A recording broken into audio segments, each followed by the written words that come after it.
जब बंदूक चली ना पूछा गया तुम्हारी जात क्या है, तुम भाषा क्या बोलते हो, ना परखा गया उत्तर से हो या दक्षिण से हो, बस एक बात तय थी, तुम हिंदू हो, ये काफी था।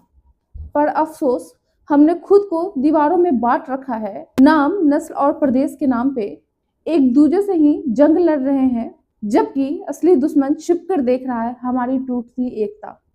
वो एक है, हम बटे हुए हैं। वो मारते हैं गोलियों से, हम कटते हैं सबसे।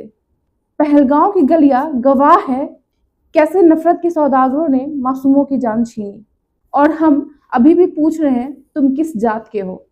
अब तो जागो, वरना अगली बार जब बंदूक चलेगी तो ना जात बचेगी ना तुम्हारी जुबान।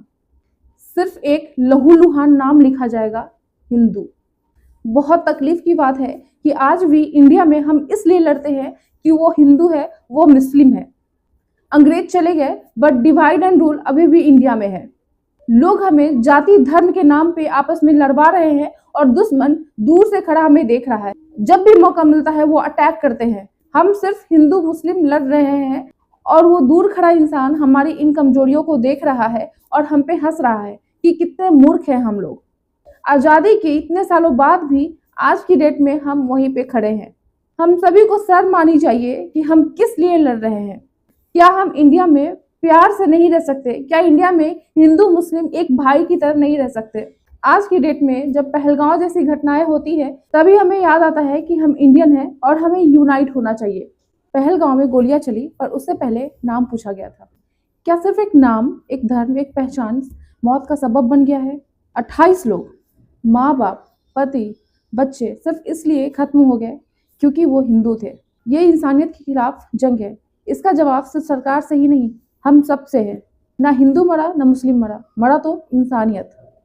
जिसे कभी जन्नते कश्मीर कहा जाता था, आज वो जमीन खून से लाल हो गया है। 22 अप्रैल 2025, पहलगांव, एक ऐसी जगह जहाँ पे लोग सुकून ढूंढने जाते हैं, वहाँ गोलियों की बारिश हो गई। 28 लोगों ने अपनी जान गंवा दी। क्या इन्होंने कोई गुनाह किया था?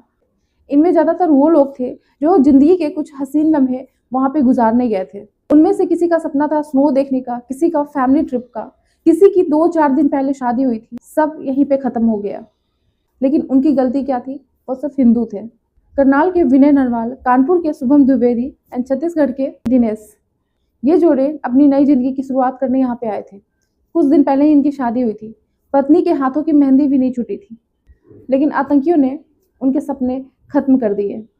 करनाल के 26 वर्षीय लेफ्टिनेंट विनय नरवाल भारतीय नौसेना के अधिकारी थे। 16 अप्रैल को उनकी शादी हुई थी तो उनके बीबी के हाथों की मेहंदी भी नहीं छूटी थी और उन्होंने अपनी जान गंवा दी। पत्नी को तो बचा लिया लेकिन खुद आतंकियों की गोली के शिकार हो गए। सोचिए उनकी पत्नी का क्या हाल होगा जो अपनी पति के शव के पास बैठ करके रो रही है।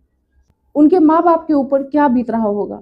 ये सिर्फ एक हमला नहीं था, ये जख्म था जो भारतीयों के दिल पे लगी है। लेकिन हम भूलेंगे नहीं और ना ही माफ करेंगे। इंसानियत के दुश्मनों को उनकी जगह जरूर मिलेगी और इंसाफ भी। ये वक्त सिर्फ बदला लेने का नहीं है, ये वक्त है नई कश्मीर पॉलिसी बनाने का, जहां सिर्फ गन नहीं गवर्नेंस हो। टेररिज्म का जवाब हम लोग यूनिटी से देंगे और उस फैमिली को इंसाफ दिलाएंगे जिन्होंने अपनी जान सिर्फ इसलिए खोई क्योंकि वो राम और राहुल थे। अब पहलगाम सिर्फ एक जगह नहीं, एक दर्द का नाम है। ना भूलेंगे ना माफ करेंगे। अब वक्त है पूरे देश को एक साथ खड़ा होने का, धर्म के नाम पे नहीं बल्कि इंसानियत के नाम पे।